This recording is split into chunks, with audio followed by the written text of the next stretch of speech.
Jadikan pertemuan ini jalan sembuhnya hati yang berpenyakit, bahkan hidupnya hati yang mati. Engkaulah yang membulak-balik setiap hati ya Allah. Amin ya rabbal alamin.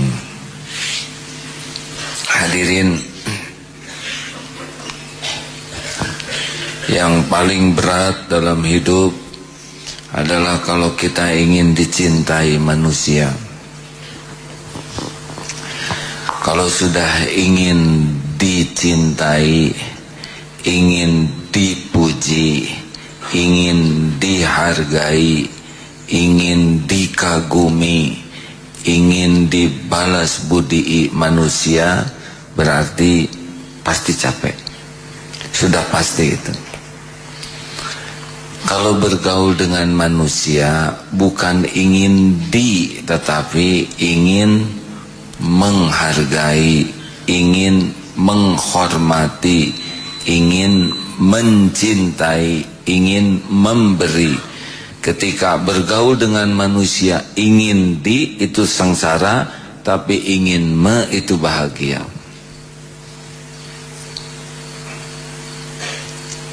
Kalau kemana? Itu kepada Allah. Ingin dipuji Allah, ingin disayangi Allah, ingin dicintai Allah, ingin diberkahi Allah, itu bahagia. Ini rumus dasar hidup. Maka kalau nanti capek hati, tertekan, periksa saja. Rumus ini akan terpakai. Siapapun yang galau, pasti dinya kepada makhluk. Tapi kalau dinya kepada Allah, itu Allah suka. Salah satu yang paling penting yang kita butuhkan adalah dicintai.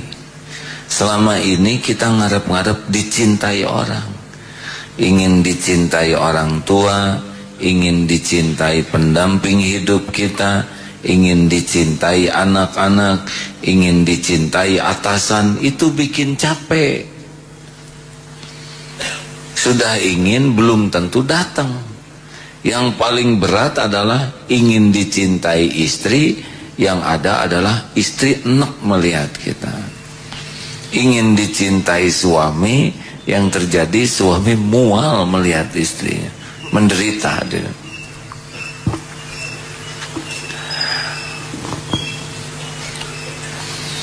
Kalau dengan makhluk, kalau hanya dengan Allah. Sepakat? Kenapa? Karena makhluk itu tidak punya apa-apa. Ingin dibahagiakan makhluk, sedang dia sendiri kurang bahagia. Ingin diberi, makhluk tidak punya apa-apa. Ingin dicintai, makhluk tidak bisa ngebulak-balik hati. Hanya Allah yang membulak-balik hati. Nih, kalau ingin dicintai Allah ya, hadisnya riwayat Bukhari Muslim. Jika Allah mencintai seorang hamba, Allah panggil malaikat Jibril. Jibril, uhibbu fulan, aku mencintai hamba ini. Maka cintailah ia. Malaikat Jibril mencintai. Bukan hanya zaman Nabi, zaman sekarang juga.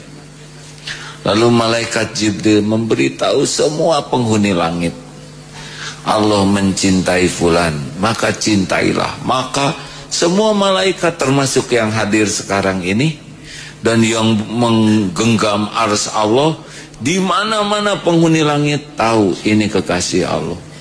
Ini hamba dicintai Allah, dicintai para malaikat, Masya Allah. Lalu diturunkan ke bumi kecintaan itu. Nanti orang-orang beriman akan cinta binatang, pohon, sampai ke bakteri, kuman, mikroorganisme, semua tahu. Ini adalah kecintaan Allah.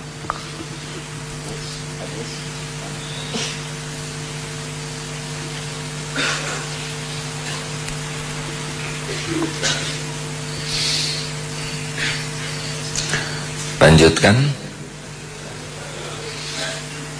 Jadi Tidak perlu kita ingin dicintai orang, karena kita tidak bisa memaksa orang mencintai kita. Tes saja. Coba ada orang lewat, cintai saya, lari. Tidak bisa. Makanya jangan lebay. Para lelaki yang ingin dicintai calon istrinya, tidak usah rayuan gombal, tidak usah dengan memberi hadiah-hadiah yang walaupun dikasih, kita ngasih bunga lalu dia alergi serbuk sari, malah itu masalah baru. Kalau ngasih hadiah ikhlas saja, bukan untuk dicintai dia. Kalau mau menghargai, hargai saja.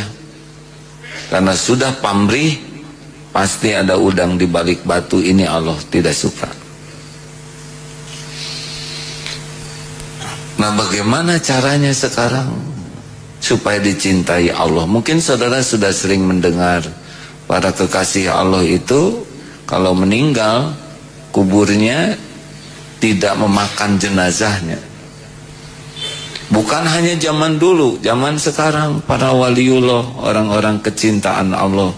Karena setiap mikroorganisme, belatung atau apalah yang ada di kubur pasti tahu. Mereka kan bertasbih semuanya. Tahu ini hamba kecintaan Allah. Tidak ada memakan. Pernah membaca artikel sampai katanya WHO atau apa lembaga dunia ini akan mempelajari makanan orang-orang Afghanistan.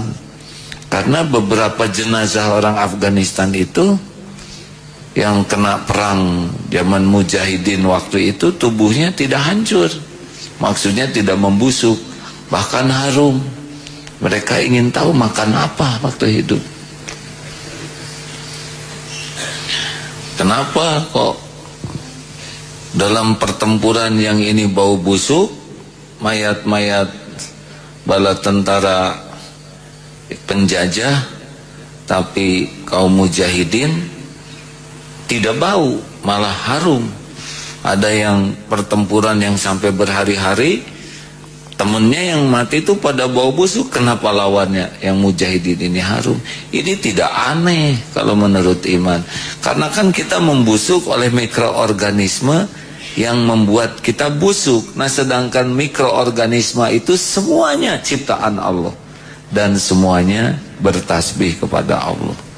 Tidak usah heran ada yang dimasukkan penjara, kemudian dimasukkan anjing yang dibuat lapar, dengan maksudnya anjing itu menggigit, mencabik-cabik, tapi ketika diintip malah anjing itu jongkok duduk di samping ulama tersebut. Ulama sedang sholat. Kenapa anjing lapar ini tidak menggigit? Sama sekali tidak aneh. Anjing ciptaan siapa? Anjing dalam kekuasaan siapa? Anjing itu bertasbih kepada Allah. Yusabbihu lahu ma fis samawati wa ma fil ard. Jadi tidak usah takut. Anjing tahu lah ini bertasbih ke Allah. Ya alhamdulillah, entah berapa puluh ribu santri yang sudah berlatih di hutan-hutan jurid malam, solo bifak, diingatkan semua yang ada, pohon, kalajengking, ular, semut, kelabang, semuanya ciptaan Allah. Kalau nanti solo bifak latihan di hutan, sudah. Tapi saya takut jin. Jin itu ciptaan Allah. Dah berlindung ke Allah. Mau tidur berlindung saja. Baca Fatihah, ayat kursi, Al-Ikhlas, Al-Falak, An-Nas. Selesaikan ya, jangan judulnya saja. Tiupkan ke tangan, usapkan ke seluruh tubuh. Lah kita sudah mengamalkan apa yang disunahkan Rasul, bahwa itu akan jadi perlindungan, aman hadirin. Semut juga tahu, ini zikir. Ular juga paling membelit-belit saja.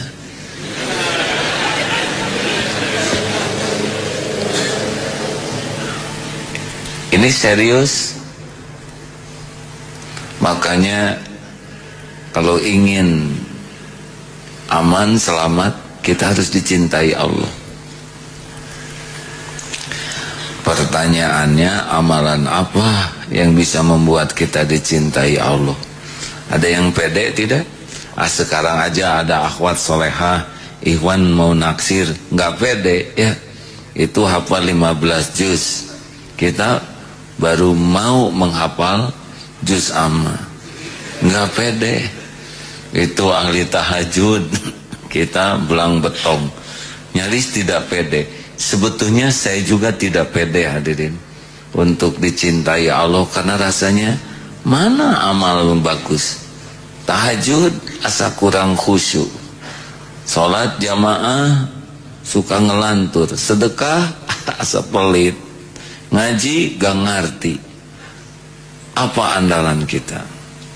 Nah, andalannya salah satu ya di antara banyak, innallaha yuhib, yaitu surat Al-Baqarah ayat 222. Innallaha yuhibbut tawwabin wa yuhibbul mutatahhirin.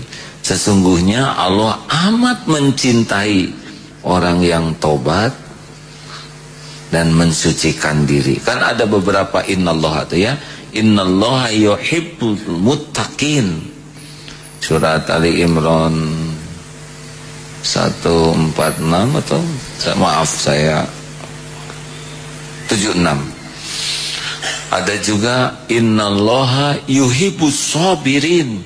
Allah sangat mencintai orang sabar. Saya tanya, siapa yang sudah merasa bertakwa? Cung. Tuh susah masuk pintu yang tadi ya. Innallaha yuhibbus sabirin. Allah mencintai orang sabar. Cung yang sabar. Nggak dapat. Innallaha yuhibbul muqsitin. Adil. Al-Maidah 42. Ada yang adil? Belum juga ngacung ya. Innallaha yuhibbul mutawakkilin. Allah sangat mencintai orang yang tawakal. Cung. Tuh nggak ngacung juga. Kita mah cocoknya itu tuh. Innallaha yuhibbut tawwabin wa yuhibbul mutatahhirin. Ini nih yang paling pas dengan wajah kita. Wajah-wajah banyak dosa. Acungkan tangan yang dosanya sedikit.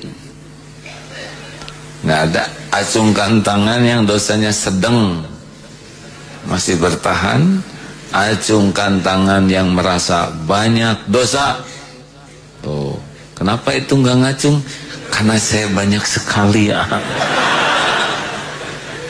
Dari sini nih, kalau mau dicintai Allah di antara berbagai pintu ya. Nanti Ustadz bacakan hadis tentang bersegera kepada yang wajib dan menyempurnakan dengan yang sunnah sehingga aku mencintainya. Satu itu. Jadi ayo, kalau mau dicintai Allah mah sekarang mah lewat pintu tobat dan pintu mensucikan diri. Karena udah pas kan nih, tadi banyak dosa ngacung, tinggal tobat. Jadi tobat itu ulangi, dosa itu bisa menjadi jalan kita dicintai Allah. Asal tobat saja. Tobat ini adalah amalan yang paling dibenci setan. Karena untuk membuat kita tergelincir, setan tuh beragam strategi, beragam cara, beragam upaya supaya kita jatuh dalam membuat maksiat, dosa. Tapi kalau udah jatuh, kita tobat, itu dihapus dosanya. Makanya dihalang-halangi kita ini untuk tobat. Benar? Karena semua jerih payahnya akan sirna. Hadirin, ayo kita perbanyak Rasul saja 100 kali istighfar sehari. Mau tahu fadilah tobat? Tolong dibacakan surat Nuh ayat 10. Ya, ini nih supaya saudara dan saya semangat untuk istighfar. Kalau berusaha sebanyak-banyaknya istighfar. Tapi suka ada yang nanya, kalau ada yang jemput gitu di mobil, astagfirullahaladzim, pasti pertanyaannya sama. Ada yang salah dari kami, kenapa istighfar terus? Loh, istighfar kan urusan dosa saya. Karena kita ini sering istighfar tuh kalau jengkel. Astagfirullahaladzim, astagfirullah. Duh, niki keting, astagfirullah. Tidak nyambung hadirin. Istighfar itu untuk dosa kita, bukan untuk mengekspresikan kejengkelan. Sudah? Silakan. A'udzu billahi minasy syaithanir rajim. Bismillahirrahmanirrahim. فقلت استغفروا ربكم إنه كان غفارا يرسل السماء عليكم مدرارا ويمددكم بأموال وبنين ويجعل لكم جنات ويجعل لكم أنهارا. Maka aku berkata kepada mereka, mohonlah ampunan kepada Tuhanmu, sungguh Dia Maha Pengampun. Niscaya Dia akan menurunkan hujan yang lebat dari langit kepadamu, dan Dia memperbanyak harta dan anak-anakmu, dan mengadakan kebun-kebun untukmu, dan mengadakan sungai-sungai untukmu. Jadi Imam Hasan Al-Basri ada yang konsultasi, Syekh, saya banyak masalah, galau, risau, pikiran kacau, ada amalan tidak Syekh supaya bisa tenang? Ada. Apa amalannya Syekh? Perbanyak istighfar, tobat. Itu pulang, kalau datang lagi tamu, Syekh, saya belum punya anak, dan jodoh juga belum ada. Ada amalan yang membuat saya enteng jodoh. Teman-teman saya sudah pada nyangkut, saya nyeplos terus. Ada amalan, ini didramatisir hadirin. Ada apa amalannya? Perbanyak istighfar, tobat. Ada lagi, Syekh, saya dililit hutang, susah, gak dapat kerjaan terus. Ada amalan? Ada. Apa amalannya? Perbanyak istighfar. Begitulah sampai santrinya nanya, Syekh, hari saya teh males jawab. Kenapa tiap masalah jawabannya istighfar? Maka disampaikanlah surat Nuh ayat 10. Itulah kuncinya. Jadi orang yang banyak istighfar itu benar-benar oleh Allah tuh dibukakan pintu karunia. Yursilis sama alaikum midrara. Hujan lebat dari langit itu rahmat Allah. Kalau orang dapat rahmat Allah, tenang. Juga hujan betulan. Makanya sholat minta hujan itu isinya taubat. Allah membanyakan harta, termasuk buat melunasi hutang. Dan memperbanyak anak-anakmu, artinya ada jodoh. Lalu menyiapkan infrastruktur, kebun-kebun dan sungai-sungai, itu bekal. Makanya maaf sekali, cobalah kalau daripada banyak doa yang kurang jelas, yang jelas saja sekarang, doa minta diampuni Allah. Hadirin, 3 minimal yang diberikan. Min kulli hamin farajan, wa min kulli daikin makhrajan, wa razaqahu min haitsu la yahtasib. Galau dihilangkan oleh Allah. Barokah dari istighfar. Barang siapa yang memperbanyak istighfar, Allah robah kesempitan hatinya jadi lapang. Allah datangkan jalan keluar dari persoalannya. dan Allah datangkan rezeki yang tidak diduga-duga. Kalau kita sudah rada bingung mau doa apa, udah yang pasti-pasti aja, doa minta ampun, karena dosanya sudah jelas. Ya, halo. Kalau minta jodoh belum jelas jodohnya, tapi kalau doa minta ampun sudah jelas dosanya. Doa minta rezeki belum jelas rezekinya, kalau doa minta ampun udah jelas dosanya. Sing nyungsep hati itu, Masya Allah. Silakan Ustaz. Ada dua hadis. Sesungguhnya Allah Subhanahu wa ta'ala lebih bergembira dengan taubat hambanya ketika ia bertaubat kepadanya daripada kegembiraan seorang dari kalian yang mengendarai untanya di suatu hamparan tanah yang luas, yang kering kerontang. Kemudian untanya menghilang darinya, sedangkan makanan dan minumannya ada pada unta tersebut. Orang tadi lalu berputus asa untuk menemukannya kembali. Kemudian ia mendatangi sebuah pohon, terus tidur berbaring di bawah naungannya. Sedangkan hatinya sudah berputus asa sama sekali dari kendaraan tersebut. Tiba-tiba dikala ia dalam keadaan keputusasaan itu, untanya tampak berdiri di sisinya. Lalu ia segera mengambil tali kendalinya. Karena sangat gembiranya, maka ia berkata, "Ya Allah, Engkau adalah hambaku dan aku adalah Tuhanmu." Ia menjadi salah karena bergembiranya. Hadis riwayat Imam Bukhari Muslim. Dahsyat sekali hadirin. Orang di padang pasir, kendaraannya hilang, dicari ke sana sini tidak ketemu, putus asa, udah saya mati aja. Berbaring di bawah pohon, sudah siap menerima apapun yang terjadi. Tiba-tiba kendaraannya itu datang dengan perbekalan. Saking gembiranya sampai mengatakan fatal sekali, "Ya Allah, Engkau hambaku, aku Tuhan." Wah, ini fatal luar biasa. Tidak ada kata-kata yang lebih fatal dari ini.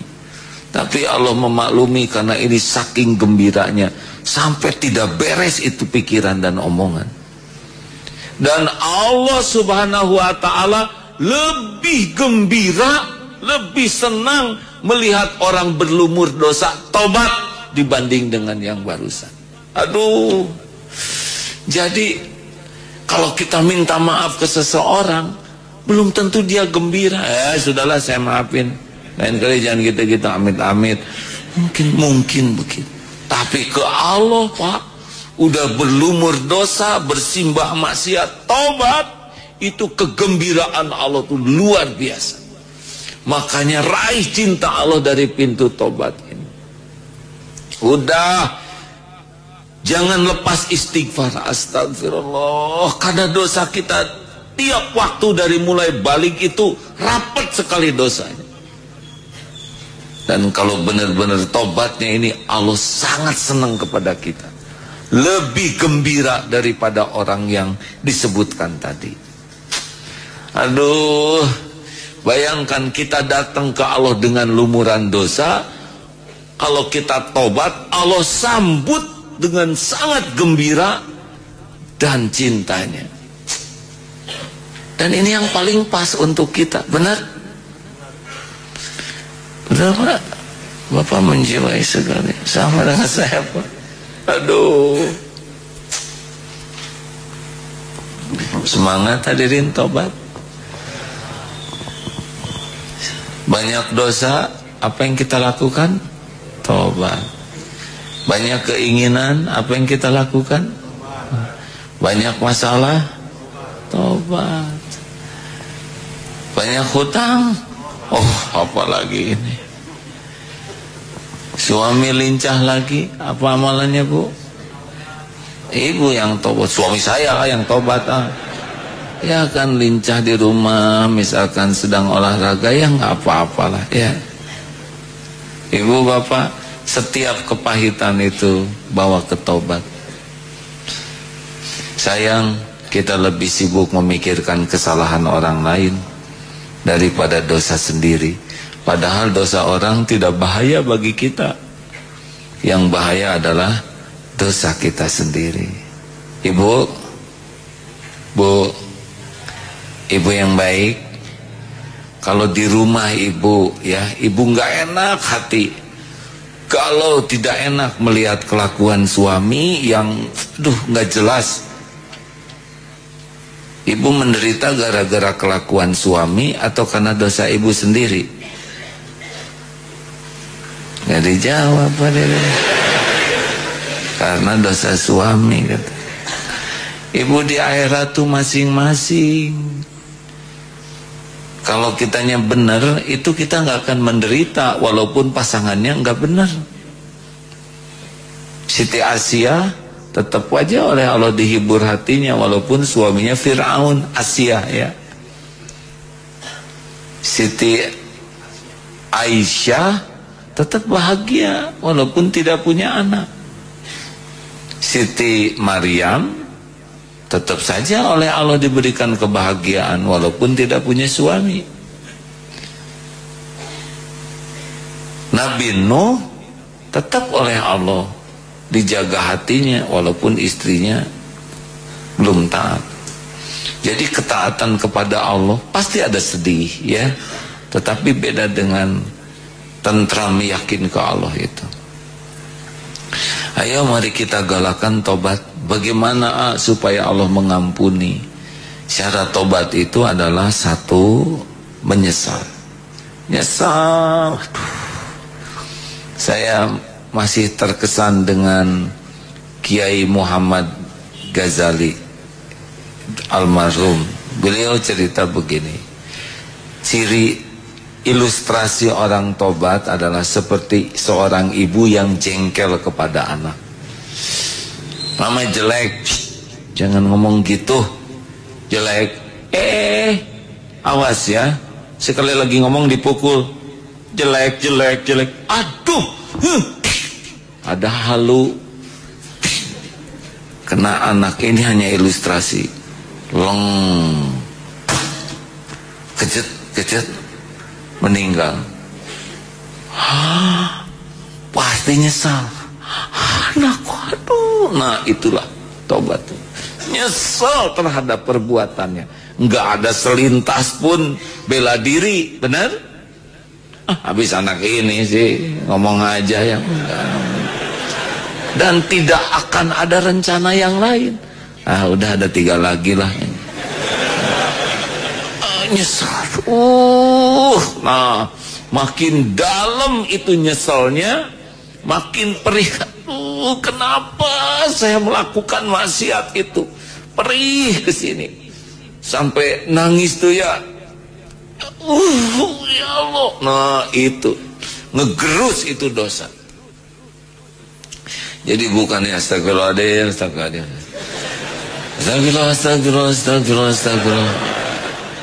Ya tidak sepenuhnya salah, tapi kita minta maaf ke orang. Coba maafin saya.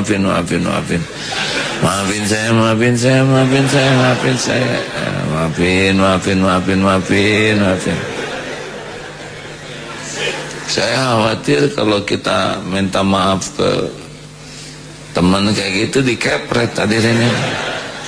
Sing dalam tuh sekali tapi dalam lebih bagus daripada 100 kali maafin. Ya mungkin ke Allah nggak tahu ya. Astagfirullah. Allah maha mengerti, beda dengan ke orang.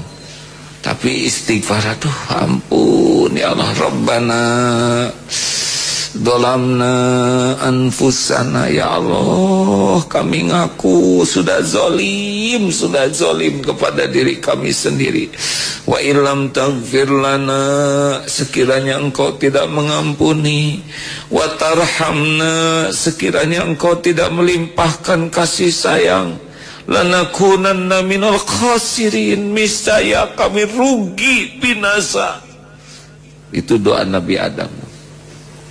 Astagfirullahaladzim, ampun wahai Allah yang maha agung.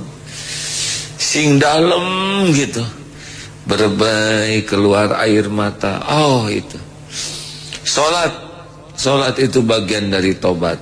Makanya banyak dosa, banyak sholat. Karena dalam sholat Rabbighfirli warhamni wajburni warfa'ni warzuqni wahdini wa'afini wa'fu anni. Dicabut sampai ke akar-akar. Makanya orang yang sholatnya bagus itu menggugurkan dosa. Fardu itu seperti di depan ada sungai, 5 kali mandi bersih.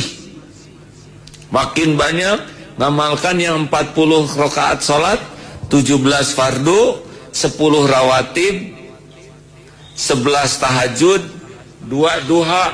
Coba amalkan hadirin. Insya Allah kalau bagus, Rabbighfirli warhamni, bagus, bersih itu. Rasakan saja coba. Cirinya lebih nyaman hidup ini. Apalagi syarat tobat selain menyesal, eksplisit meminta ampun, ya, jelas. Baik dengan bahasa Arab, bahasa Indonesia, paling bagus bahasa Al-Quran. La ilaha illa anta subhanaka inni kuntu minaz zalimin. Itu beberapa diantaranya. Juga doa dalam yang dicontohkan oleh Rasul. Yang ketiga adalah 1 menyesal, 2 memohon ampun, yang ketiga berhenti itu dari maksiat, betul-betul tidak mau mengulangi. Seperti kita harus dipatuk ular lagi, seperti kita akan diiris pisau lagi, pasti tidak mau. Seperti kita akan diracuni lagi, enggak ada. Pokoknya lihat dosa itu seperti binatang buas yang akan merusak, mencabik-cabik, menerkam kita. Enggak ada rencana kita diterkam lagi. Toh suatu saat tergelincir lagi, itu beda urusan. Tapi tidak pernah terlintas ingin berbuat maksiat. Itu kedalaman dari tobat. Dan yang keempat, berbuat kebaikan sebanyak mungkin. Ini bagian dari tobat. Yang biasa ngomong jelek, istighfar, tobat, minta ampun, minta maaf, dan terus memperbanyak zikir. Itu tobat.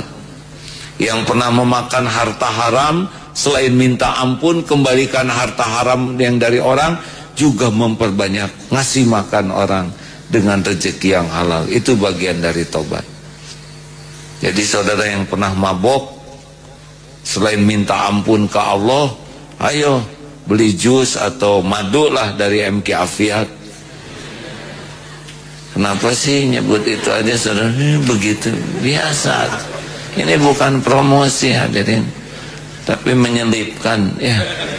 Silakan sedekah madu, habatus sauda, yang biasa makan obat-obat terlarang, udah sekarang beli obat-obatan sunnah Rasul, tolong orang. Di antaranya seperti itu. Itu bagian dari tobat. Apalagi yang tobat? Sedekah. Sedekah itu memadamkan api. Dosa banyak, sedekah 2000. Seperti api unggun membara, disiram oleh air 1 sendok teh. Ya nggak apa-apa sih hadirin, tapi asa gimana gitu lihatnya. Astagfirullah begitu. Kalau banyak dosa mah hadirin udah jual itu motor. Dah itu motor dari mertua ini, ya. Minta izin, Pak, saya teh banyak dosa, enggak apa-apa saya naik sepeda. Saya minta izin, mau saya jual, mau saya sedekahkan. Itu harta berharganya. Jual. Hadirin, jangan ragu-ragu. Bet aja. Api segini, siram habis, tenang. Nanti balik lagi itu harta. Apalagi yang membuat kita tobat selain istighfar, sholat, sedekah, supaya dicintai Allah. Ada lagi Ustaz yang mau dibacakan? Ya silakan. Dari Abu Hurairah radhiyallahu an berkata, Rasulullah sallallahu alaihi wasallam bersabda, sesungguhnya Allah Ta'ala berfirman, barang siapa yang memusuhi seorang wali kekasihku, maka aku menyatakan perang kepadanya. Tidaklah seorang hambaku itu mendekat kepadaku dengan sesuatu yang lebih kucintai melebihi kewajiban yang dilakukannya. Tidaklah seorang hambaku mendekat kepadaku dengan melakukan hal-hal yang sunnah, yang nafilah, hingga akhirnya aku mencintainya. Apabila aku mencintainya, maka akulah telinganya yang ia pakai untuk mendengarkan, akulah matanya yang ia pakai untuk melihat, akulah tangan yang ia gunakan untuk memukul, aku pula lah kakinya yang ia gunakan untuk berjalan. Jikalau ia meminta sesuatu kepadaku, pasti akan aku beri. Dan jika ia memohon perlindungan kepadaku, pasti akan aku lindungi. Hadis riwayat Imam Bukhari. Nah, jadi mulai sekarang bersegera kepada yang fardu, dan seperti yang fardu tuh bangunan kokoh, lalu diperindah dengan aksesoris, dengan taman, pagar, kolam, taman dinding, cahaya. Itulah amalan sunnah. Makanya bangunan kokoh dengan taman yang indah itu lebih disukai, betul? Nah, seorang pribadi muslim, semua amalan fardu itu adalah kokohnya bangunan, dan amalan sunnah yang memperindah seseorang sehingga dicintai Allah. Kalau Allah sudah cinta, pasti diampuni. Surat ayat 31 teh. Al-Imran 31. Ali Imran 31. Jadi salah satu cirinya kalau Allah udah cinta ke kita tuh diampuni aja. Kita aja rada cinta dengan seseorang, ya dia kentut juga beres, sengit. Aduh Kang, maaf saya kentut. Apa-apalah, hanya sebuah kentut. Di sini memual, tapi demi cinta ya enggak, ini rada melati kan. Benar. Kalau udah cinta mah bebeakan kalau dalam bahasa Sunda. Dia suka rambut keriting, atau kita ke salon di keriting. Besoknya nggak jadi Kang, nggak jadi, pengen yang keriting, pengen yang lurus, atau dibetotan satu-satu. Mau atuh hadirin. Lama-lama robah lagi tungtung gundulan, sok mana yang naon beres. Silakan baca hadirin. Ada? Betul. Ali Imran 31. Oh iya.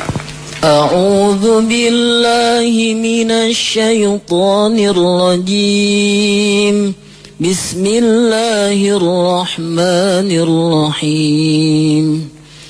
Qul ya ibadiyalladzina asrafu ala anfusihim la taqnatu min rahmatillah. Innallaha yaghfiru dzunuba jami'a. Innahu huwal ghafurur rahim. Katakanlah, wahai hamba-hambaku yang melampaui batas terhadap diri mereka sendiri, janganlah kamu berputus asa dari rahmat Allah. Sesungguhnya Allah mengampuni dosa-dosa semuanya. Sungguh dialah yang maha pengampun, maha penyayang. Az-Zumar ayat 53. Aduh ya Allah, ini baik gitu Allah ya. Ini kita nih Pak, Allah kan tahu dosa-dosa kita. Banyak dosa kita ini. Ini dulu pernah diceritakan, ibu banyak dosa. Bu, kalau tiap dosa ibu oleh Allah dibalas dikit aja, tiap dosa mengeluarkan bau. Kira-kira ibu-ibu ini bau apa? Bau dahsyat. Kira-kira suami mau deket dengan ibu? Tolong jawab. Tidak, aduh, talak Bu. Kira-kira anak mau dipangku? Enggak, lari itu anak. Kira-kira ada teman yang mau duduk sebelahan? Enggak mau. Aslinya Pak, kalau kita dibalas dengan bau saja, dikucilkan kita ini. Coba bapak-bapak, banyak dosa ini, Ikhwan? Banyak dosa tidak? Coba kalau tiap dosa dibalas oleh Allah, satu dosa ngeluarin belatung satu dari tubuh ini, seperti apa diri kita? Cuman rahmat Allah saja yang membuat kita dihargai, benar? Sama. Kenapa yang ceramah ini duduk di sini? didengar, bukan karena yang ceramah ini soleh, banyak ilmu, bukan, cuma satu, karena Allah nutupin aib-aibnya, dosa-dosanya, keburukan, kekurangannya. Ya kalau dibuka dikit aja, bubar hadirin. Makanya jangan banggalah dihormat orang, malu sebetulnya. Allah tahu modal kita. Nah, mumpung ditutupin oleh Allah, jangan dibuka oleh kita, taubat saja. Itu pilkada tuh kepilih itu karena ditutupin aib oleh Allah. Dibuka mah kita nggak punya gubernur, nggak punya presiden, dan nggak punya jodoh juga ya. Karena ada yang naksir saudara tuh karena dia nggak tahu. Kalau tahu aslinya ada.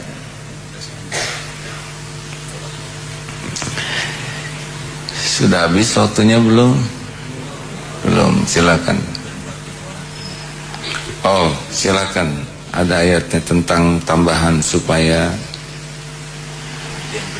diampuni dosa.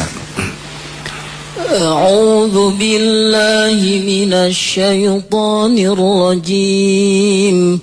Bismillahirrahmanirrahim. ووصينا الإنسان بوالديه إحسانا حملته أمه كرها ووضعته كرها وحمله وفصاله 30 شهرا حتى إذا بلغ أشده وبلغ 40 سنة قال رب أوزعني أن أشكر نعمتك التي أنعمت علي وعلى والدي وأن أعمل صالحا ترضاه وأصلح لي في ذريتي إني تبت إليك وإني من المسلمين أولئك الذين نتقبل عنهم أحسن ما عملوا ونتجاوز عن سيئاتهم في أصحاب الجنة وعد الصدق الذي كانوا يوعدون. Dan kami perintahkan kepada manusia agar berbuat baik kepada kedua orang tuanya. Ibunya telah mengandungnya dengan susah payah dan melahirkannya dengan susah payah pula. Masa mengandung sampai menyapihnya selama 30 bulan. Sehingga apabila dia, anak itu telah dewasa dan umurnya mencapai 40 tahun, dia berdoa, "Ya Tuhanku, berilah aku petunjuk agar aku dapat mensyukuri nikmat-Mu yang telah Engkau limpahkan kepadaku dan kepada kedua orang tuaku, dan agar aku dapat berbuat kebajikan yang Engkau ridhai. Dan berilah aku kebaikan yang akan mengalir sampai kepada anak cucuku. Sungguh aku bertobat kepada Engkau, dan sungguh aku termasuk orang muslim." Mereka itulah orang-orang yang kami terima amal baiknya yang telah mereka kerjakan, dan orang-orang yang kami maafkan kesalahan-kesalahannya. Mereka menjadi penghuni-penghuni syurga. Itu janji yang benar yang telah dijanjikan kepada mereka. Al-Ahqaf ayat 15-16. Ingin dicintai Allah, ingin diampuni dosa, berbaktilah kepada orang tua. Sing ikhlas hadirin. Takdir yang paling penting dalam hidup kita adalah takdir kita diciptakan jadi orang, tidak jadi binatang, tidak jadi pohon. Ini Allah yang menentukan. Kalau kita tidak diciptakan, tidak ada iman kita. Tapi kita diciptakan, dan penciptaan kita lewat orang tua kita. Makanya barang siapa yang ingin hidupnya ditenangkan hatinya, berbaktilah kepada orang tua, yang jadi jalan penciptaan Allah kepada kita. Berbanyak sholat, terutama tahajud. Sepertiga malam terakhir itu saat betul-betul spesial untuk diampuni oleh Allah. Tiap bikin dosa, sengaja tidak sengaja, sholat. Walaupun tidak bikin dosa, banyaklah sholat sunnah. Karena dalam sholat itu ada permohonan ampun. Berbanyak sedekah, berbanyak menolong orang. Karena menolong orang juga bagian daripada yang mendatangkan innallaha yuhibbul muhsinin.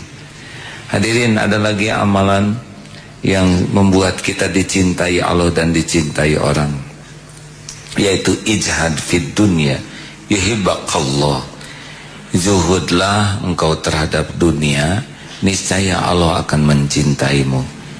Ijhad fi ma'indan nas, dan zuhudlah kamu terhadap apa yang di tangan manusia, niscaya manusia mencintaimu. Ini rumus juga supaya kita dicintai Allah adalah lihat dunia ini biasa saja, ya. Jangan terpesona, jangan kagum. Zuhud itu bukan tidak punya dunia, tapi zuhud itu adalah dunia di tangan, hati akhirat. Jadi dunia itu hanya di tangan, tapi kalau di hati adalah akhirat.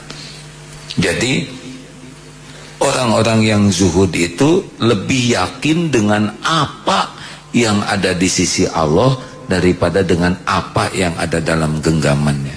Kita punya uang, punya tabungan, tapi ya segitu aja, itu sekedar aksesoris. Yang menjamin adalah Allah. Makanya orang zuhud itu tidak bangga, tidak terpesona, tidak merasa aman dengan apa yang dia miliki, karena dia merasa amannya dengan janji dan jaminan Allah. Jelas hadirin? Mana yang lebih zuhud? Orang kaya raya, pedagang, tapi 10 menit sebelum adzan tutup tokonya, sholat jamaah di masjid, setiap waktu sholat tutup toko, kemudian kalau punya untung bagikan proporsional, zakatnya bersih, tidak ada hak orang lain, karyawan disejahterakan. Bandingkan dengan ada orang yang hidupnya sederhana, jualan di pasar, sore belanja untuk dijual, asar hilang, maghrib lagi benah-benah cari kapling di pasar, hilang, pas subuh pas sibuk-sibuknya dagang, pembeli, subuh hilang, pulang ke rumah capek istirahat, duhur hilang, penghasilan cuma 50.000, 100.000 sehari. Mana yang lebih zuhud? Yang kaya atau yang tadi pedagang serba hilang? Ya kaya, tapi tidak pernah ada terikat hatinya oleh dunia, mendahulukan Allah. Hadirin sekalian, jangan suka kagum sama orang kaya yang membuat kita jadi pengen kesana terus. Kalau ada orang saudara yang kaya terus kita SMS, kalau saudara bokeh tidak di SMS. Saudara kaya helmnya banyak, kita terus, ada apa kabar om? Gimana helmnya? Kayaknya udah makin banyak ya, pengen helm dia. Hadirin, makin kita banyak berharap dari makhluk, kita makin tidak disukai. Udah, bergaul dengan makhluk tuh jangan berharap apa-apa. Zuhudlah terhadap apa yang di tangan orang. Termasuk naik angkot, jangan ingin dibayarkan. Kita pura-pura, mana tadi dompetnya di sini. Jangan. Termasuk ketika antri makan, tidak usah kita ngebidik dulu, oh pahanya gede. Pas diambil persis oleh orang yang di depan kita, nyos segini. Karena kita sudah ngadap, udah tenang aja. Kalau kebagian ceker ya memang nasib ya, gimana hadirin. Udah rezekinya ceker, nggak apa-apa. Pas ditarik ternyata sama paha dan dada mentok saja. Ayo belajar lihat dunia ini biasa-biasa saja ya. Jangan kagum sama dunia, jangan kagum sama orang kaya, mobil bagus, pangkat, jabatan, biasa aja. Cuman topeng, dah punya pangkat, jabatan tinggi mah nggak harus pintar-pintar amat. Kalau Allah mau kasih, kasih saja. Banyak orang yang tidak pintar-pintar amat kaya. Ada yang pintar nggak kaya-kaya, nggak apa-apa. Mulia bukan datang dari kekayaan. Ini serius hadirin. Makanya jangan terlalu ngeh. Juga jangan dengki. Lihat mobil bagus, pasti nyicil. Udah kita nggak punya, dengki lagi. Diem ya. Suka-suka Allah ngasih rezeki ke siapa aja. Juga pangkat di kantor, udah biasa aja. Walaupun satu angkatan pasti beda-beda. Misalkan akabri ya, saya maaf karena dari keluarga tentara, satu angkatan 300 orang mustahil jadi panglima semua. Kacau negeri ini ya. Pasti yang jadi panglimanya bisa dihitung jari. Ada yang mentok di ada yang jadi letjen, ada yang majen, brigjen, ada yang kolonel, ada yang kapten, udah ketembak, udah ya udah segitu memang pangkatnya, udah habis nyawanya, udah waktunya, udah nggak apa-apa, nggak usah iri. Jangankan seangkatan, seibu sebapak aja takdir beda-beda, benar? Jadi kita nggak usah capek mikirin takdir orang. Apalagi di komplek misalkan itu beli TV, di TV-nya baru sampai coplok gordeng itu dipakai noongin tetangga. Apa ini? Udah relax saja hadirin, biasa-biasa saja. Setuju? Relax saja. Harus tiba-tiba lagi ada urusan harus jual handphone, jual jaket, ya nggak apa-apa. Lahir juga nggak bawa handphone, baik-baik saja. Tiba-tiba jatuh usaha, semua di rumah dijual, harus jadi ngontrak lagi. Jalanin aja, gak apa-apa, nanti juga ada lagi, betul?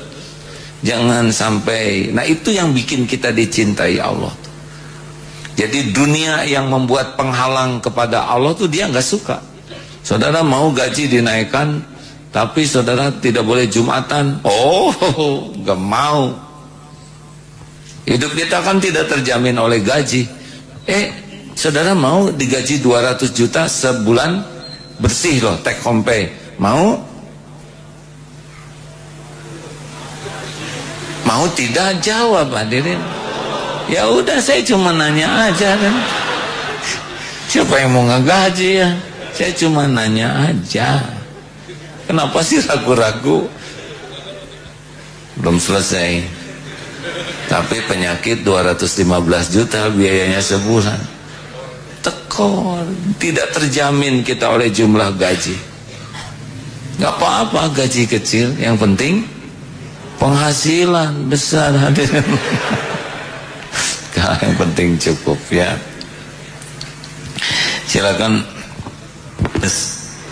Dari Mahmud bin Labid meriwayatkan bahwasanya Rasulullah sallallahu alaihi wasallam bersabda, apabila Allah mencintai suatu kaum, maka Allah menguji mereka dengan kesusahan.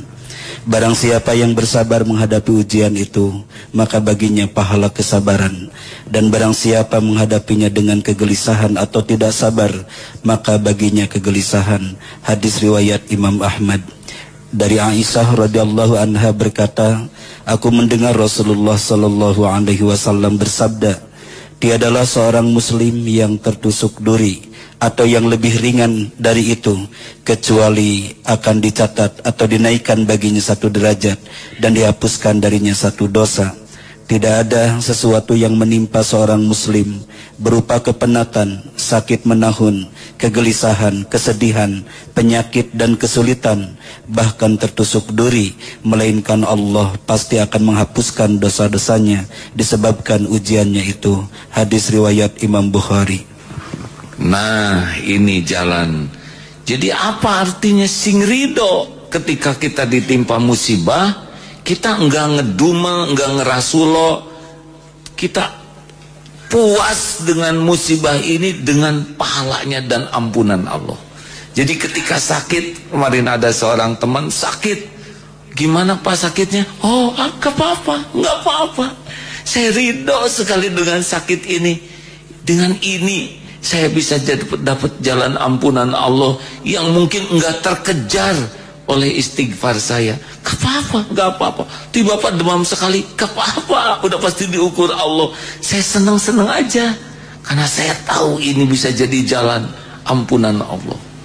Nah, ketika musibah datang dan kita ridho menerimanya karena berharap ampunan Allah, berharap pahala, jadi itu ampunan. Gagalnya itu adalah di tidak ridho. Duh ya Allah, ini kia-kia teuing eta kia-kia teuing kumaha. Cek itu hirup keneh. Ini serius Pak, Bu. Jadi kalau nanti ada yang menghina, ada dompet hilang, ada musibah, ada kepahitan, di PHK, ada fitnah untuk kita yang tidak kita duga, ya, yang benar-benar menyakitkan, sing ridho, ini sebagai kafarah, penggugur dosa. Lagi jalan tiba-tiba jendela jebet kena wajah, ya, saya ridho. Ini pas kenanya kena mata sini cendul segini berat. Atau lewat mau jalan pada pintunya pintu kaca, kita enggak lihat, padahal ada tulisan awas kaca, jebet sampai cut. Dan orang tertebak-bahak menertawakan kita. Sing ridho, ya Allah, dasar mata maksiat. Kaca udah jelas ada tulisan awas kaca, ditabrak. Astagfirullah. Terima kepahitan tuh hadirin. Yang menjelang menikah tiba-tiba dibatalkan pernikahannya. Aduh, sakitnya gering nangtung alang layung bahasa Sunda. Saya terima ya Allah. Ini ya Allah, kepahitan ini buah daripada selama saya dekat dengan dia, saya lebih cinta sama dia, lebih mengabdi kepada dia, lebih takut kehilangan dia, lebih ingin dekat dengan dia, bukan kepadamu ya Allah. Sekarang diambil, tinggal dipalingkan hatinya ke yang lain, udah gak bisa diapa-apain. Saya terima ya Allah. Jangan gitu ngomongnya biasa, saya terima ya Allah. Nah itu penggugur dosa. Tapi gagal digugurkan kalau tidak ridho. Sing ridho ya, dan nggak ridho juga. Ingat teori genteng jatuh. Genteng jatuh kena jidat. Saya tidak terima. Nggak mungkin. Itu tanda terimanya udah jelas gitu, gimana sih? Saya terima ya Allah. Udah. Astagfirullah, dasar otak ngeres, mikir mesum terus. Di pinggir jalan mau nyebrang, tiba-tiba motor lewat, kena baju. Pas lagi menguap, geluk kena sini. Motornya ngebut coba. Hah? Yang mana tadi motor? Capek-capek. Allah, saya terima. Ini minum comberan. Engkau tahu mulut saya kotor, tukang ngebohong. Enggak ada yang sia-sia. Ini pasti ada korelasinya dengan dosa kita. Baju kotor sekali. Ya Allah, engkau tahu. Ini baju ujub, padahal cicilan baru 2 kali. Astagfirullah, itu benar. Ya ingat tentang yang di Mekah, di Punten ya, kena kotoran merpati, itu nangis terseduh-seduh Pak. Sesudah kena dia ke masjid, ganti kerudung terus ke masjid. Kenapa ibu? Saya ditegur Allah. Tegur gimana? Itu merpati berak persis kena kening saya. Padahal lapangan segitu luasnya, kepala segini kecilnya. Ini nggak mungkin sia-sia, nggak mungkin kalau bukan Allah yang ngatur. Rumit sekali untuk kena kotoran di jidat tuh Pak. Pertama lintasannya harus sama. Oh iya, beda lintasan nggak kena. Yang kedua percepatan. Antara terbang merpati dengan kecepatan dia jalan, itu harus ada ukuran sendiri. Yang ketiga sudut elevasinya. antara pantat merpati dengan jidat. Ini serius hadirin. Ini fisika ini hadirin. Kalau sudutnya beberapa derajat aja nggak kena tuh kecepatan angin. Karena kambus bisa miring ke sini. Serius hadirin. Sniper itu pasti mengukur kecepatan angin. Karena bisa belok. Apalagi itu lebih ringan dari peluru. Dan ada yang paling pelik adalah tingkat kemulesan merpati. Ini paling pelik hadirin. Ketika semuanya sudah presisi, nggak mules. Gimana? Atau hanya masuk angin nih? Masya Allah. Ini serius hadirin, bukan main-main ya. Saudara ketawa harus pakai ini juga ya, pakai pemikiran yang dalam. Benar?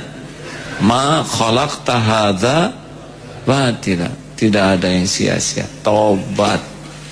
Ampun ya Allah, ampun. Orang model saya gini apa? Banyak dosa, ceramah di TV, di radio, di media. Makanya sekali digerusnya juga, dihina rame-rame 7 tahun ya. Di tiap TV, wah si Agim kawin lagi, wah ngambek. Padahal apa salah saya?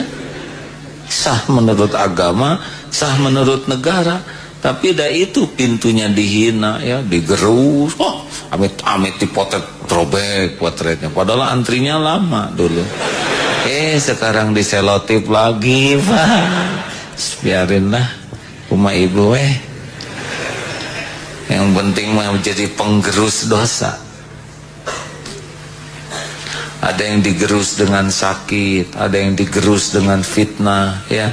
Ada yang digerus dengan diabaikan orang, macam-macam. Sing ridho hadirin. Jangan berkeluh kesah dan tidak menyelesaikan masalah. Keluh kesah itu memperbesar penderitaan. Terima, kita ini milik Allah, ya. Terima kasih. Ada tambahan Ustaz? Cukup kawan-kawan ya.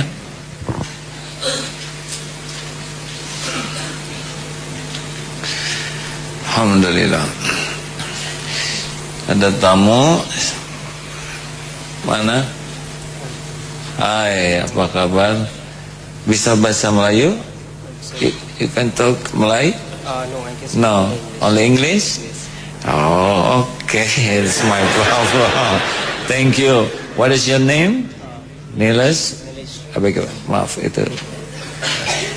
Okay, thank you, Mr. Niels. Where do you come? It's okay. I'm coming from Singapore. From Singapore? It is the first time to be here. Yes. Yeah. Oh, how do you feel now? Awesome, comfortable. Alhamdulillah. I'm so sorry, I cannot talk in English, but I memaksakan diri, You understand? You stay in Singapore or in Indonesia? No, I work in Singapore. Oh, good.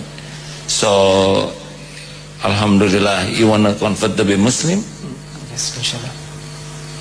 May I know something happened in your heart, so you chose Islam? Yeah. May I know? Yeah. In 2008, I was doing study in India, India. Yeah. And my one of friend, he was a Muslim. He was my roommate. So he do the 5 times pray. He had a very good personality, but he never react on any kind of conflicts, Sebentar, saudara mengerti ya? Perlu saya terjemahkan atau tidak? Beliau ini seorang manajer hotel dan punya karyawan Muslim yang sholatnya terjaga, personalitinya, akhlaknya baik, begitu, yang tidak ada konflik. Saudara yang nerjemahinnya beda dengan saya, saudara yang salah ya. I'm so sorry, I have to explain saya to translate with my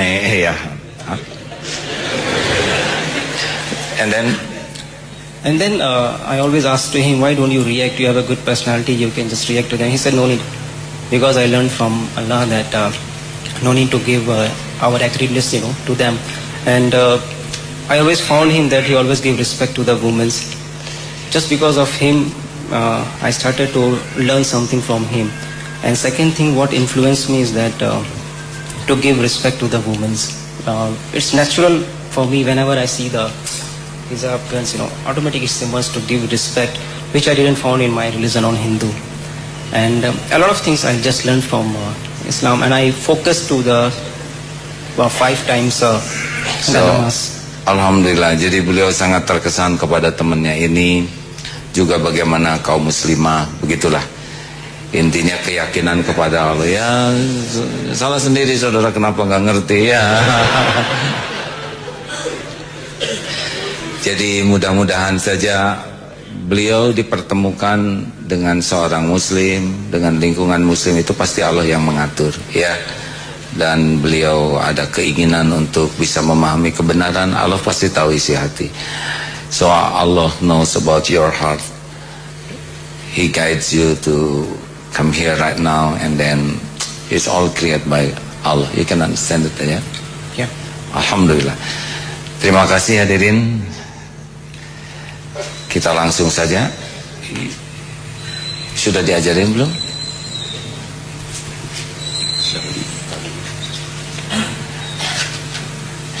You can understand this one? No, I have to read. No. You just follow in Arabic, and then you can say in English after that, okay?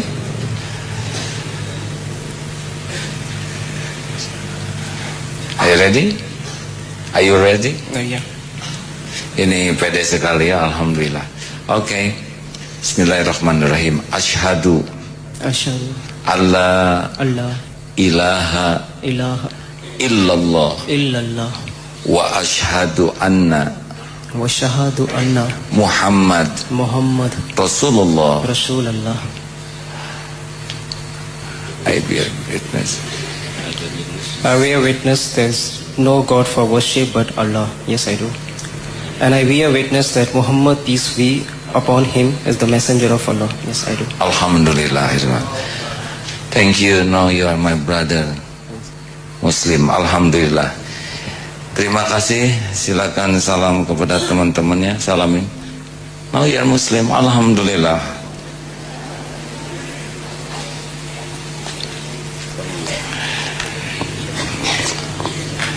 Terima kasih ya. How do you feel now? Oh. Oh yeah, I came from Singapore. How long is it from it's around 4. Right. It's a very good question for me. It's a very good question for me. It took some years.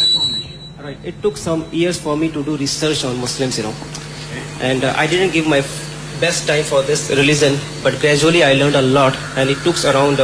I decided in 2008, and now a few months before, I got my friend that continue the teaching about me, and I thought that if I will be continued, I will not able to give times to this religion, then I will not get spare time to to accept something, and I do accept that I didn't find anything in my own religion in Hindu, and I was thinking that I'm wandering here and there, but at last I just found that it would be a good for me. It would be good to accept Islam. Alhamdulillah. Thank you very much. Alhamdulillah. So I want to give you something, Wah, habis punya saya nih.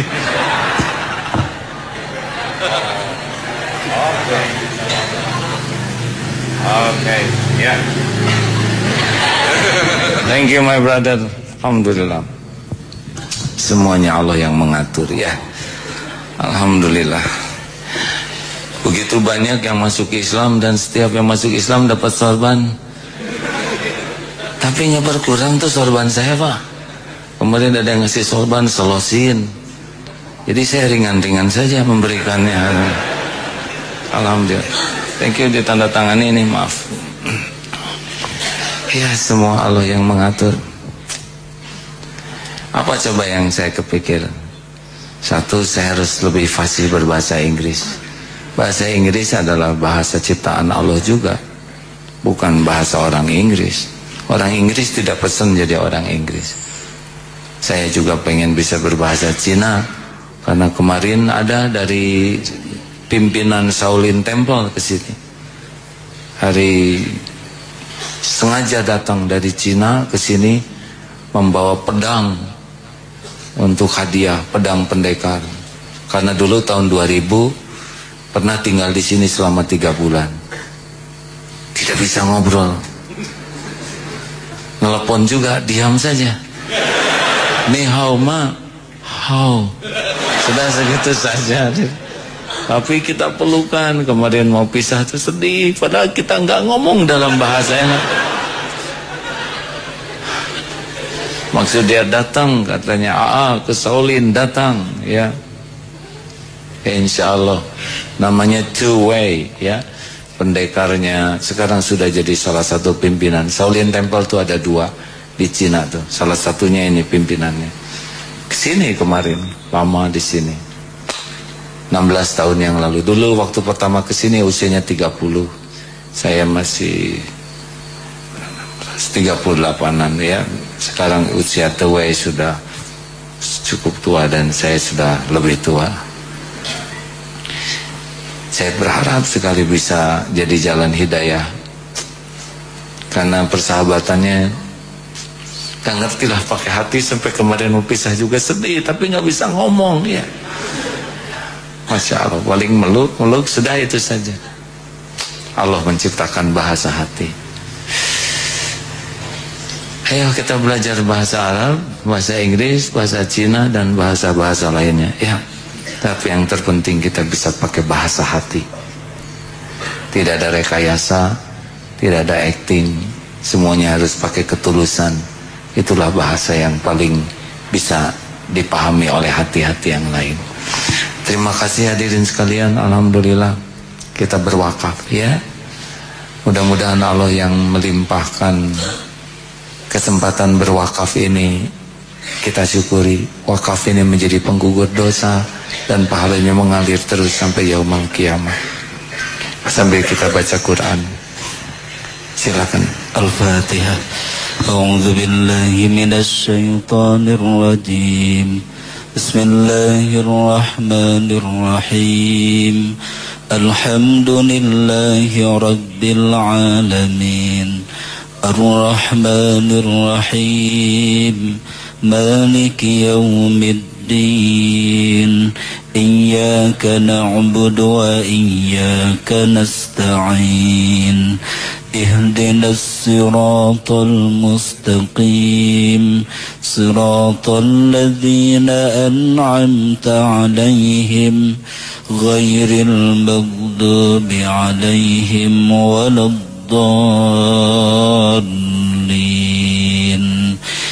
Allahu la ilaha illa huwal hayyul qayyum. La ta'khuduhu sinatun wa la nawm. Lahu ma fis samawati wa ma fil ard. Man dhal ladhi yashfa'u indahu illa bi'idhnih. يعلم ما بين أيديهم وما خلفهم ولا يحيطون بشيء من علمه إلا بما شاء وسع كرسيه السماوات والأرض ولا يؤوده حفظهما وهو العلي العظيم.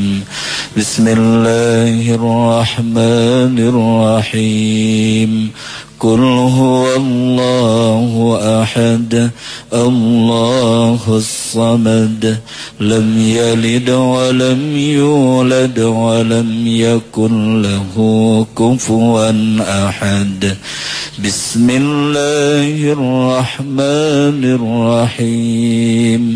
قل أعوذ برب rabbil falaq, min syarri ma khalaq, wa min syarri ghasikin idza waqab, wa min syarri naffasati fil uqad, wa min syarri hasidin idza hasad. Bismillahirrahmanirrahim. Qul a'udzu birabbin nas, malikin nas, ilahin nas, min syarril waswasil khannas, alladzi yuwaswisu fi sudurin nas, minal jinnati wan nas. Subhanallah walhamdulillah wa la ilaha illallah wallahu akbar. La haula wa la quwwata illa billahil aliyyil azim. Hasbunallah wa ni'mal wakil, ni'mal maula wa ni'man nasir. Hasbunallah wa ni'mal wakil, ni'mal maula wa ni'man nasir. Hasbunallah wa ni'mal wakil, ni'mal maula wa ni'man nasir. Allahumma sholli ala sayyidina Muhammad wa ala alihi wa ashabihi ajma'in. Hadirin, marilah kita beristighfar yang tulus, lembut.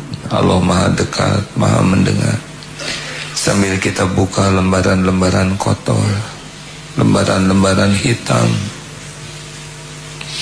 Astagfirullahaladzim, astagfirullahaladzim. Istighfar. Astagfirullah. Sambil diingat-ingat dosa dan maksiat. Istighfar hadirin. Bagi yang hidupnya musyrik selama ini. Astagfirullahaladzim, astagfirullahaladzim. Istighfar bagi yang selama ini mendustakan Allah, hidup bergelimang dosa, berlumur maksiat, yang pernah mendekati zina. Istighfar. Yang matanya kotor, yang pikirannya kotor. Istighfar. Astagfirullah. Istighfar yang tubuhnya kotor. Istighfar yang hidupnya penuh kemunafikan,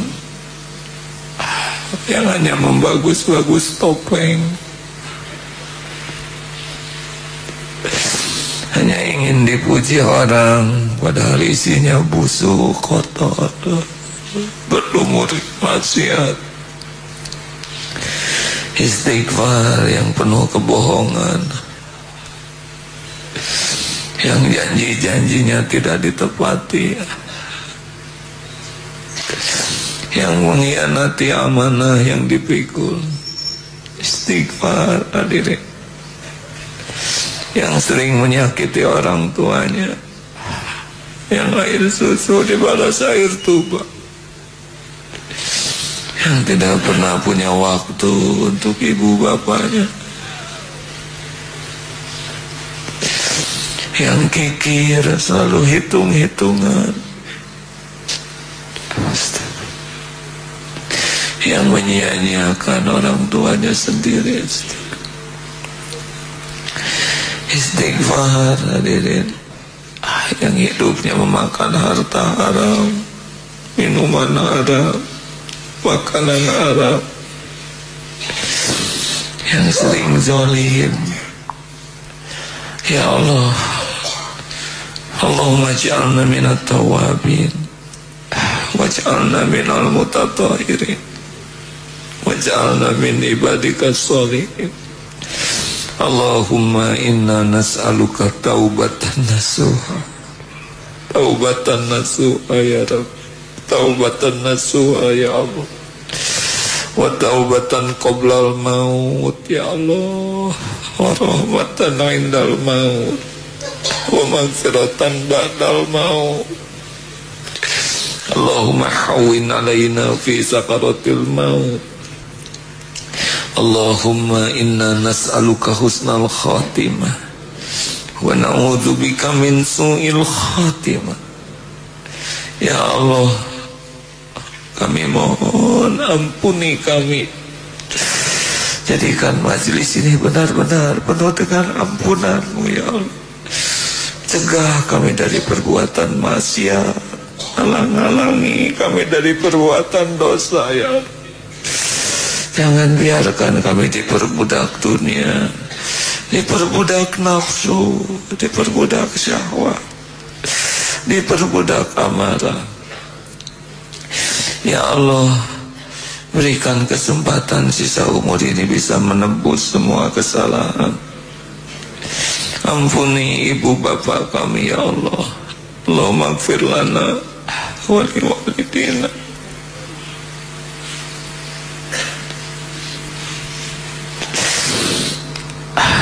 Ampuni orang tua kami ya Allah. Bagaimanapun keadaannya, kami adalah anaknya ya Allah. Jadikan sisa usianya penuh berkah, jadikan akhir hayatnya husnul khotimah. Lapangkan kubur ya Allah, ringankan hisab, jadikan ahli surga ya Allah. Ya Allah, ampuni guru-guru kami, para ulama yang menuntun kami mengenal-Mu. Aduh ya Allah, ampuni orang-orang yang berbuat baik kepada kami, yang terang-terangan, yang sembunyi-sembunyi. Ampuni orang-orang yang pernah kami sakiti ya Allah. Juga saudara-saudara kami yang pernah menyakiti kami. Ampuni sanak saudara kami ya Allah, tetangga-tetangga kami, sahabat-sahabat kami. Allahumma ighfir lil mu'minina wal mu'minat wal muslimina wal muslimat al ahya'i minhum wal amwat. Ya Allah, jadikan saat ini saat mustajab. Engkau maha dekat, Engkau maha mendengar. Innaka antas sami'ul alim. Kabulkan doa kami yang berlumur dosa ini ya Allah. Kabulkan doa kami orang yang hina dina ini ya Allah. Taqabbal minna ya karim. Innaka antas sami'ul alim. Doalah hadirin, amin. Doalah hadirin, Allah pasti mendengarkan. Tidak ada yang tidak didengar oleh Allah.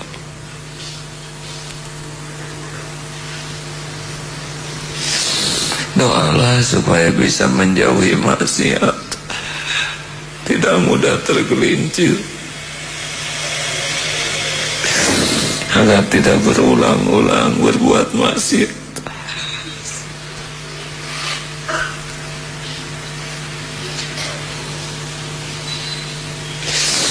Ya Allah, Allahumma inna nas'aluka imanan kamilan, yakinan sadiqan, wa qalban khashian, wa lisanan zakiran, wa amalan salihan makbulan. Ya Allah, berikan kelapangan bagi yang dihimpit kesusahan. Ya Fatah, bukakan jalan keluar yang penuh barokah. Berikan kesembuhan ya Syafi'i bagi yang sedang sakit lahir batin. Ya Allah, cukupi yang kekurangan ya Koni. Lepaskan dari lilitan hutang ya Rozak. Berikan pendamping terbaik ya Allah yang merindukannya. Berikan keturunan yang soleh, soleha yang menantikan. Jadikan keluarga kami keluarga hafizah ya Allah. Rabbana hab lana min azwajina wa dhurriyyatina qurrata a'yun waj'alna lil muttaqina imama. Allahumma rabbana atina fid dunya hasanah wa fil akhirati hasanah wa qina adzabannar. Ya Allah, berkahi majlis ini ya Rabb. Lindungi kami dari niat, ilmu, amal yang salah ya Allah. Rabbana atina fid dunya hasanah wa fil akhirati hasanah wa qina adzabannar. Subhana rabbika rabbil izzati amma yasifun wa salamun alal mursalin walhamdulillah. Terima kasih hadirin, terima kasih. Mudah-mudahan ada takdir ketemu lagi.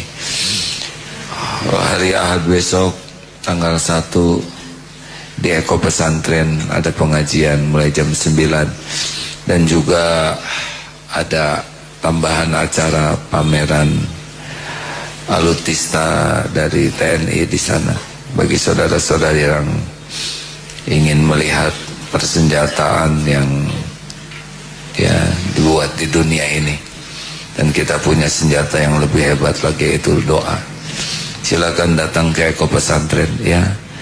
Terima kasih kepada Panglima Kodam yang memfasilitasi mengirim beberapa peralatan militer ke pesantren untuk jadi bahan pengenalan bagi masyarakat dan keakraban dengan rakyat.